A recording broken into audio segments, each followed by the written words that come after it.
حضرت عائشہ صدیقہ رضی اللہ تعالیٰ عنہ فرماتی ہیں ایک عورت تھی اور اسے نبی پاک صلی اللہ تعالیٰ علیہ وسلم نے وہ کلمہ پڑھ کے مسلمان ہوئی، مدینہ طیبہ آ گئی تو حضور نے مسجد نبوی شریف میں اس کے لیے مکان، ایک سادہ سا کمرہ ساتھ مسجد کے بنوا دیا، وہیں رہنے لگی۔ اکثر وہ سیدہ طیبہ کے پاس آتی تو حضرت عائشہ صدیقہ رضی اللہ تعالیٰ عنہ فرماتی ہیں وہ بڑی باتیں سناتی اور آخر میں کہتی وہ ہار والا دن بھی بڑا عجیب دن تھا اور میرے رب کی قدرتوں کا دن تھا، وہ بھی بڑا عجیب دن تھا۔ سیدہ عائشہ صدیقہ رضی اللہ تعالیٰ عنہ ایک دن فرمانے لگی کہ تو ہار والے دن کا بڑا ذکر کرتی ہے، وہ کیا دن تھا؟ تو خاتون کہنے لگی اماں جی وہ دن تھا جب میرے رب پر بھروسہ اور مضبوط ہو گیا، جس دن میرا اپنے رب پر توکل اور بڑھا، میرے ایمان میں یقین میں اور پختگی آئی۔ کہنے لگی میں ایک گھر کی کنیز تھی، نوکرانی تھی، اس گھر میں ایک بچی تھی جس کے پاس سونے چاندی ہیرے جواہرات کا ہار تھا۔ اس زمانے میں چمڑے کے اوپر لوگ ہیرے جواہرات لگاتے تھے، کئی دفعہ سرخ رنگ کے چمڑے پہ لگائے جاتے تھے، وہ بچی پہنتی تھی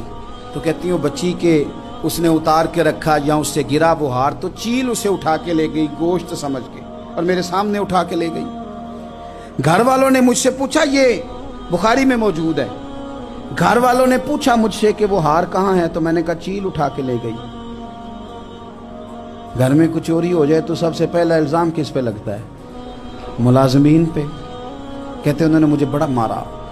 بڑی تکلیف تھی، حتیٰ کہ میری شرمگاہ تک کی تلاشی، میری عزت اتنی خراب کی میں بتا نہیں سکتی۔ میں نے اپنی زندگی میں ایک واقعہ دیکھا، ایک امیر گھر میں چوری ہو گئی، ملازم کو اتنا مارا کہ وہ چارپائی پہ پڑ گیا، پولیس والوں سے اتنی مار پروائی گئی کہ وہ بیچارہ چارپائی پہ پڑ گیا اور پھر وہ اتنا بیمار ہوا اور کچھ دنوں کے بعد پتہ چل گیا کہ چور تو اپنا بیٹا ہے ان کا، پھر اس کا انتقال ہو گیا۔ اب وہ سیٹھ صاحب اور گھر والے آ کے مرنے والے کے کان میں معافیاں مانگ رہے ہیں، کان میں۔ تو میں نے ان سے پھر کہا تھا کہ یہ تو اب چلا گیا ہے، تمہارا زور چلتا تھا نا تو تم نے قانون خریدا اور تم نے اسے جتنا ہو سکا تم نے اسے مار پڑوائی، تمہارے پاس جو عدالتیں تھیں تم نے وہاں کارروائی کی، اب ایک عدالت قیامت کے دن لگے گی۔ یہ کمزور تھا نا، کچھ کر نہیں سکا۔ میرے نبی پاک صلی اللہ علیہ وسلم نے فرمایا سن لو، اگر سینگ والی بکری نے بغیر سینگ والی بکری کو تکلیف دی ہوگی نا تو قیامت کے دن اسے بھی بدلہ دینا پڑے گا کہ تیرے پاس سینگ تھے اور تو نے اسے مارا تھا۔